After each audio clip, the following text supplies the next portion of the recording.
Morning students. आज हम कक्षा 11 की राज्य सरकार द्वारा संचालित नवीन पाठ्य पुस्तक आरोह जो इसी सत्र से प्रारंभ की गई है उसका पहला अध्याय पढ़ेंगे। जो हमारा आज का पहला पाठ है उसका नाम है नमक का दारोगा, जो कि मुंशी प्रेमचंद द्वारा रचित एक लघु कथा है। तो इस लघु कथा के बारे में हम बात करें उससे पहले लेखक का परिचय बताना आवश्यक होगा।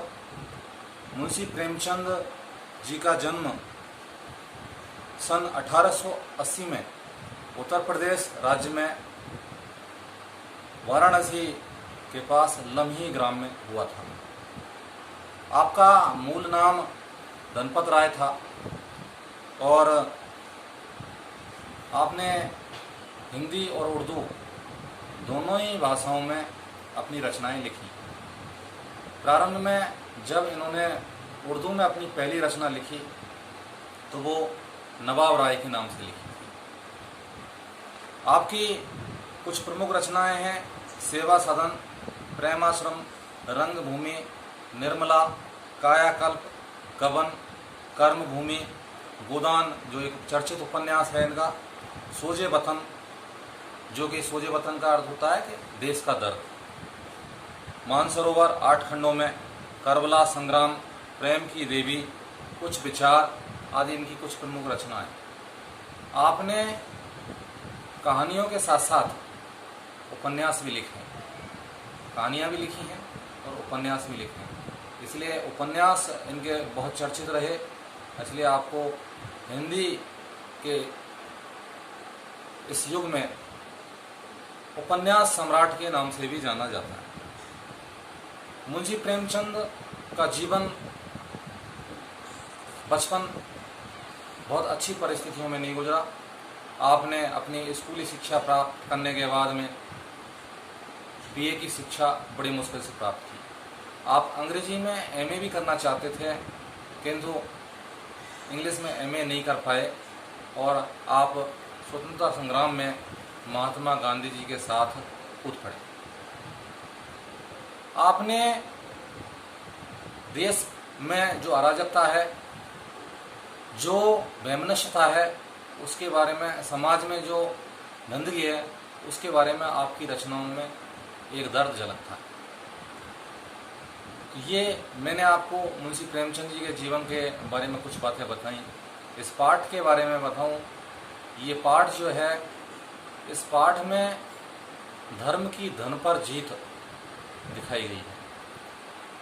इस कहानी का जो हीरो है वो है बंशीधर।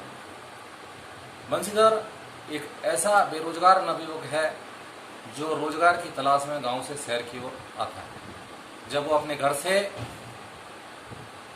निकलता है तब उसके पिता उसे समझाते हैं कि बेटा कोई ऐसी नौकरी ढूंढना जिसमें सैलरी यानी वेतन के अलावा ऊपरी आमदनी भी हो, क्योंकि घर पर लड़कियां बड़ी हो रही हैं, लड़कियां घास फूस की तरह बढ़ती जा रही हैं, इसलिए ऊपरी आमदनी वाली नौकरी अवश्य ढूंढें। उन्होंने ये भी बताया कि जो वेतन होता है वो एक पूर्णमासी की चांद की तरह होता है, जो धीरे धीरे करके 15 दिन में इस तरह चंद्रमा एक एक कला घटता हुआ डूब जाता है।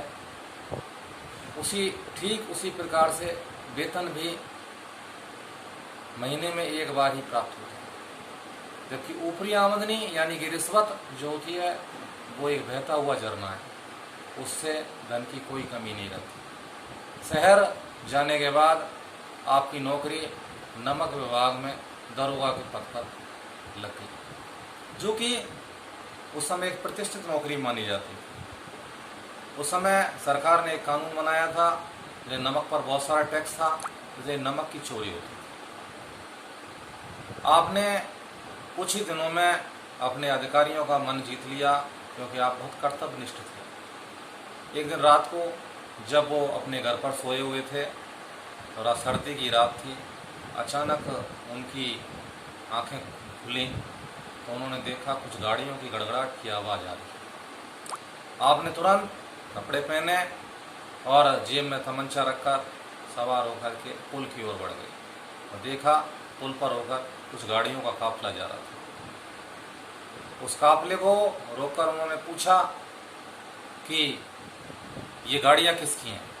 कुछ देर सन्नाटा रहा, फिर आवाज़ आई, पंडित अलोपीदीन। कौन पंडित अलोपीदीन? कुछ देर शांति रही और उसके बाद उन्होंने पंडित अलोपीदीन का स्थान बताया। पंडित अलोपीदीन के बारे में बंसीधर ने बहुत कुछ सुना था। आप इलाके के बहुत प्रतिष्ठित व्यापारी थे।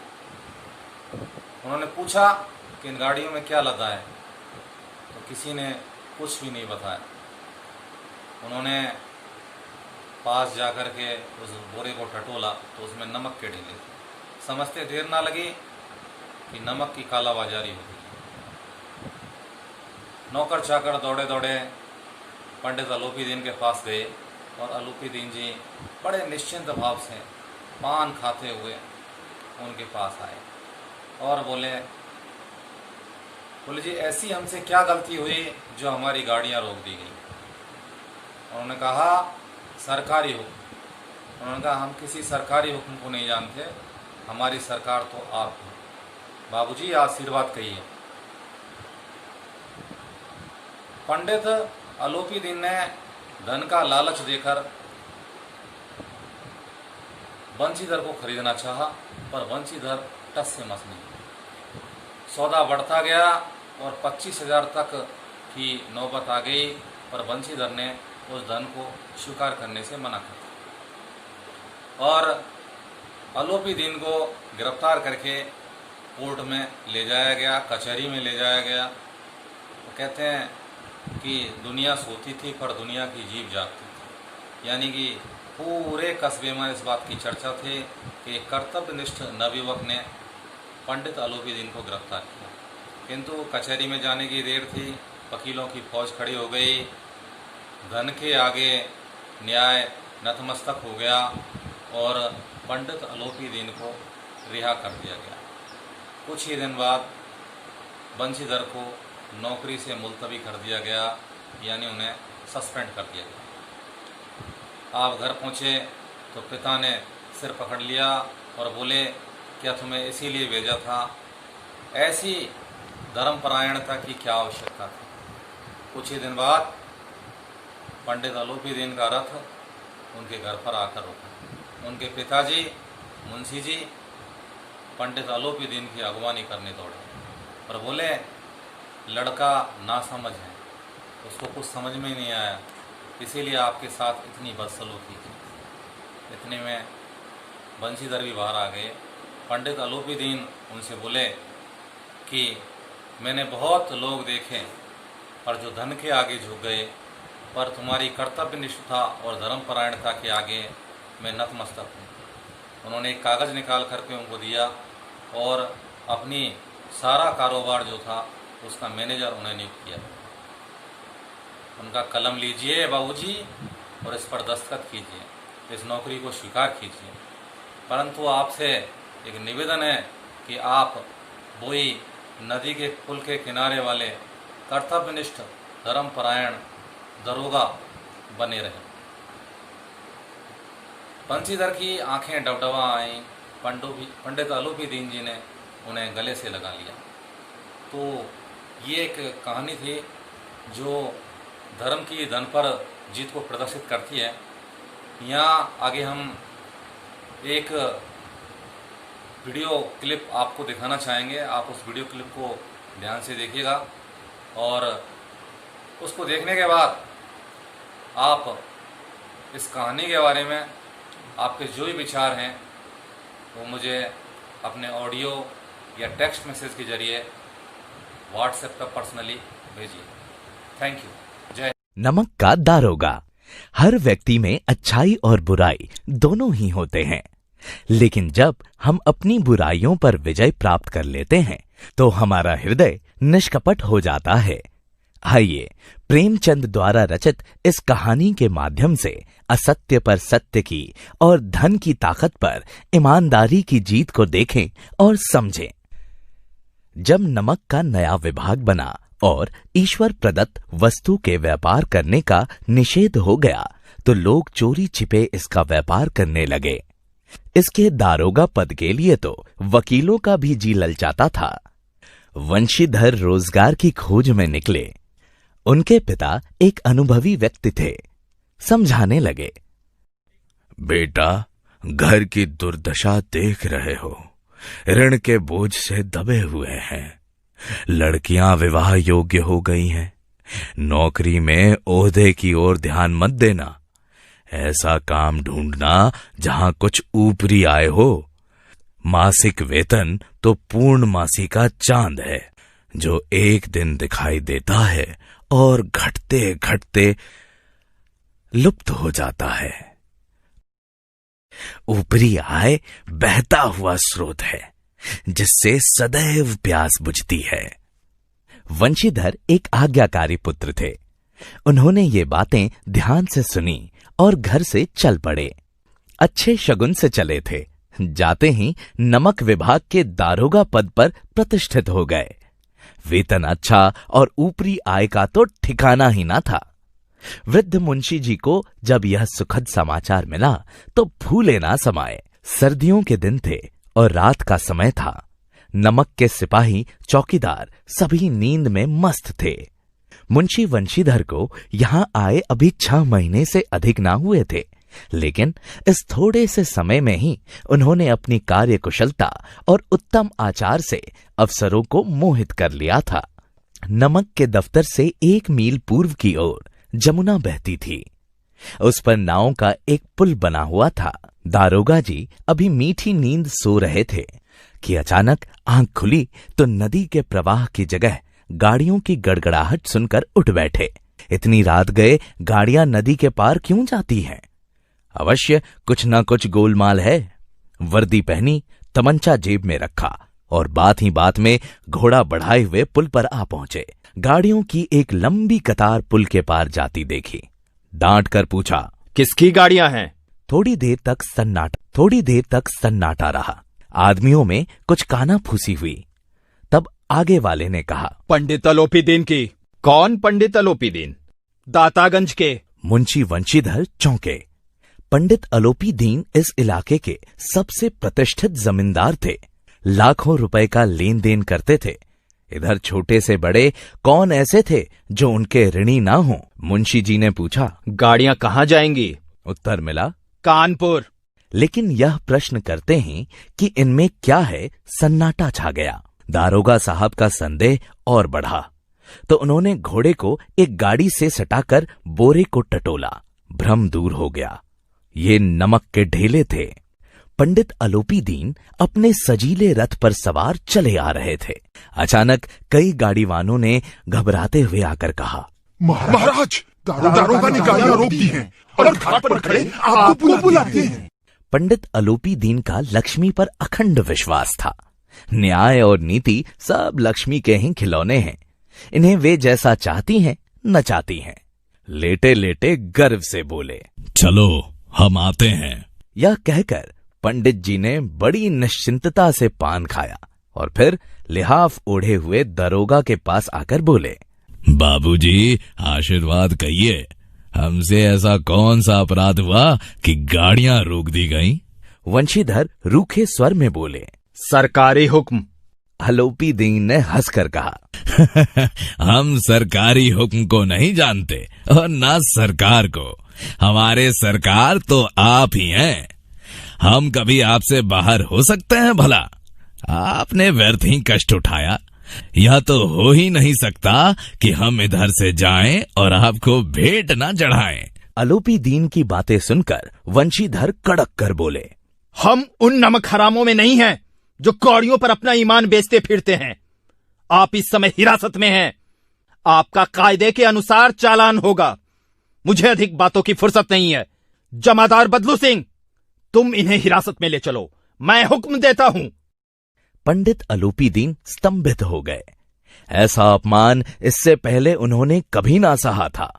बड़े दीन भाव से बोले, बाबू साहब ऐसा ना कीजिए, हम मिट जाएंगे, इज्जत धूल में मिल जाएगी। हमारा अपमान करने से आपके हाथ क्या आएगा? वंशीधर ने कठोर स्वर में कहा, हम ऐसी बातें सुनना नहीं चाहते। आलोपी दीन के स्वाभिमान और धन ऐश्वर्य को कड़ी चोट लगी, किंतु अभी तक उन्हें धन की शक्ति का पूरा भरोसा था। अपने मुनीम से बोले, लाला जी 1000 के नोट बाबू साहब को भेंट करो। वंशीधर ने गर्म होकर कहा, 1000 नहीं, 1,00,000 भी मुझे सच्चे मार्ग से नहीं हटा सकते। 1 से 5, 5 से 10, 10 से 15 और 15 से 20,000 तक की नौबत आ पहुंची, किंतु धर्म पूरी वीरता के साथ पर्वत की भांति अटल अविचलित खड़ा था। आलोपी दीन निराश होकर बोले, अब इससे अधिक मेरा साहस नहीं, आगे आपको अधिकार है। वंशीधर ने अपने जमादार को ललकारा। बदलू सिंह मन में दारोगा जी को गालियां देता हुआ पंडित आलोपी दीन की ओर बढ़ा। पंडित जी घबराकर 2-3 कदम पीछे हटे। अत्यंत दीनता से बोले, बाबू साहब ईश्वर के लिए मुझ पर दया कीजिए, मैं 25,000 पर निपटारा करने को तैयार हूँ। 25,000 नहीं, 25,00,000 पर भी असंभव है। बदलू सिंह, इस आदमी को अभी हिरासत में ले लो। अब मैं एक शब्द भी नहीं सुनना चाहता। धर्म ने धन को पैरों तले कुचल डाला। आलोपी दीन ने एक हृष्ट पुष्ट मनुष्य को हथकड़ियां लिए हुए अपनी तरफ आते देखा तो मूर्छित होकर गिर, किंतु अदालत में पहुंचने की देर थी। तमाम अधिकारी वर्ग उनके भक्त, उनके सेवक, वकील उनके आज्ञापालक और चपरासी तथा चौकीदार तो उनके बिना मूल के गुलाम थे। उन्हें देखते ही लोग चारों तरफ से दौड़े। सभी लोग विस्मित हो रहे थे, इसलिए नहीं कि आलोपी दीन ने क्यों यह कर्म किया, बल्कि इसलिए कि वे कानून के पंजे में कैसे आए। प्रत्येक मनुष्य उनसे सहानुभूति प्रकट कर रहा था। न्याय के मैदान में धर्म और धन में युद्ध ठन गया। वंशीधर चुपचाप खड़े थे। उनके पास सत्य के सिवा कोई बल ना था, ना स्पष्ट भाषण के अतिरिक्त कोई शस्त्र। गवाह थे, किंतु वे भी लोभ से डामाडोल। यहां तक कि मुंशी जी को न्याय भी अपनी ओर से कुछ खिंचा हुआ सा ही दिख पड़ता था। वह न्याय का दरबार था, परंतु उसके कर्मचारियों पर पक्षपात का नशा छाया हुआ था। जहां पक्षपात हो वहां न्याय की कल्पना ही नहीं की जा सकती। मुकदमा शीघ्र ही समाप्त हो गया। डिप्टी मजिस्ट्रेट ने अपने फैसले में लिखा, पंडित आलोपी दीन के विरुद्ध दिए गए प्रमाण निराधार हैं। वे एक बड़े भारी व्यापारी हैं। थोड़े से लाभ के लिए वे ऐसा काम नहीं करेंगे। यद्यपि नमक के दारोगा मुंशी वंशीधर का अधिक दोष नहीं, लेकिन यह बड़े खेद की बात है कि उसकी विचारहीनता के कारण एक भले मानुस को कष्ट झेलना पड़ा। भविष्य में उन्हें होशियार रहना चाहिए। वकीलों ने यह फैसला सुना तो उछल पड़े। पंडित आलोपी दीन मुस्कुराते हुए बाहर निकले। वंशीधर ने धन से बैर मोल लिया था, उसका मूल्य चुकाना अनिवार्य था। बड़ी कठिनाई से 1 सप्ताह ही बीता होगा कि मुअत्तली का आदेश आ पहुंचा। कर्तव्य परायणता का दंड मिला। बेचारे शोक और खेद से व्यथित घर को चले। बूढ़े मुंशी जी ने मुअत्तली का समाचार सुना तो अपना सिर पीट लिया। बड़े ईमानदार बनने चले हैं, पढ़ना लिखना सब अकारत गया। जी चाहता है कि तुम्हारा और अपना सिर फोड़ लूं। बोले। वृद्धा माता को भी दुख हुआ। तीर्थ यात्रा की कामना मिट्टी में मिल गई। एक दिन संध्या के समय बूढ़े मुंशी जी बैठे राम नाम की माला जप रहे थे। इसी समय उनके द्वार पर सजा हुआ रथ आकर रुका। कई नौकर कंधों पर लाठियां रखे साथ थे। मुंशी जी अगवानी को दौड़े। देखा तो पंडित आलोपी दीन है। झुककर दंडवत किया। हमारा भाग्य उदय हुआ जो आपके चरण इस द्वार पर आए। आपको कौन सा मुंह दिखावे, क्या करे? लड़का अभागा कपूत है। ईश्वर ने संतान चाहे रखे, पर ऐसी संतान ना दे। आलोपी दीन ने कहा। नहीं भाई साहब, ऐसा ना कहिए। मुंशी जी ने चकित होकर कहा। ऐसी संतान को और क्या कहूं। पंडित अलोपीदीन ने वंशीधर से कहा, दारोगा जी, इसे खुशामद ना समझिए। उस रात को आपने अपने अधिकार बल से मुझे अपनी हिरासत में लिया था, किंतु आज मैं स्वेच्छा से आपकी हिरासत में आया हूँ। मैंने हजारों रईस अमीर देखे, हजारों उच्च पदाधिकारियों से काम पड़ा, किंतु मुझे परास्त किया तो आपने। मैंने सबको अपना और अपने धन का गुलाम बनाकर छोड़ दिया। मुझे आज्ञा दीजिए कि आपसे कुछ विनय कर सकूं। पंडित जी की बातें सुनी तो वंशीधर के मन का मैल धुल गया। पंडित जी की ओर उड़ती हुई दृष्टि से देखा तो सद्भाव झलक रहा था। शर्माते हुए बोले, ये आपकी उदारता है जो ऐसा कहते हैं। मुझसे जो कुछ हुआ उसे क्षमा कीजिए। मैं धर्म की बेड़ी में जकड़ा हुआ था। आपकी जो आज्ञा होगी वो मेरे सिर माथे पर। अलोपीदीन ने विनीत भाव से कहा, नदी तट पर आपने मेरी प्रार्थना नहीं स्वीकार की थी, किंतु आज स्वीकार करनी पड़ेगी। वंशीधर बोले, मैं किस योग्य हूँ, किंतु जो कुछ सेवा मुझसे हो सकती है उसमें त्रुटि न। अलोपीदीन ने एक स्टाम्प लगा हुआ पत्र निकाला और उसे वंशीधर के सामने रख कर बोले, इस पद को स्वीकार कीजिए और अपने हस्ताक्षर कर दीजिए। जब तक यह सवाल पूरा ना कीजिएगा, द्वार से ना हटूंगा। मुंशी वंशीधर ने उस कागज को पढ़ा तो आंखों में आंसू भर आए। पंडित अलोपीदीन ने उनको अपनी सारी जायदाद का स्थायी मैनेजर नियुक्त किया था। 6000 वार्षिक वेतन के अतिरिक्त रोजाना खर्च अलग, सवारी के लिए घोड़ा, रहने को बंगला, नौकर चाकर मुफ्त। वंशीधर कंपित स्वर में बोले, पंडित जी, मुझमें इतनी सामर्थ्य नहीं है कि आपकी उदारता की प्रशंसा कर सकूं, किंतु ऐसे उच्च पद के मैं योग्य नहीं हूँ। अलोपीदीन हंसकर बोले, मुझे इस समय एक अयोग्य व्यक्ति की ही जरूरत है।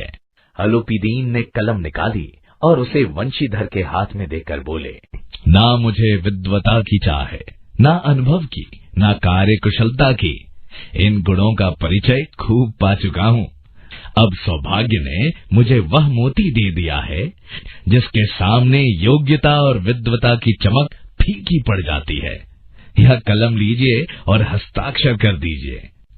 मेरी ईश्वर से यही प्रार्थना है कि आपको सदैव वही नदी के किनारे वाले उद्दंड, कठोर परंतु धर्मनिष्ठ दारोगा बनाए रखें। वंशीधर की आंखें डबडबा आईं। हृदय के संकुचित पात्र में इतना एहसास ना समा सका। कांपते हुए हाथ से मैनेजरी के कागज पर हस्ताक्षर कर दिए। अलोपीदीन ने प्रफुल्लित होकर उन्हें गले से लगा ली। बच्चों, अगले वीडियो में इस पाठ से संबंधित प्रश्न उत्तर पर व्यापक चर्चा करेंगे। आप अगला वीडियो देखना ना भूलें। Thank you.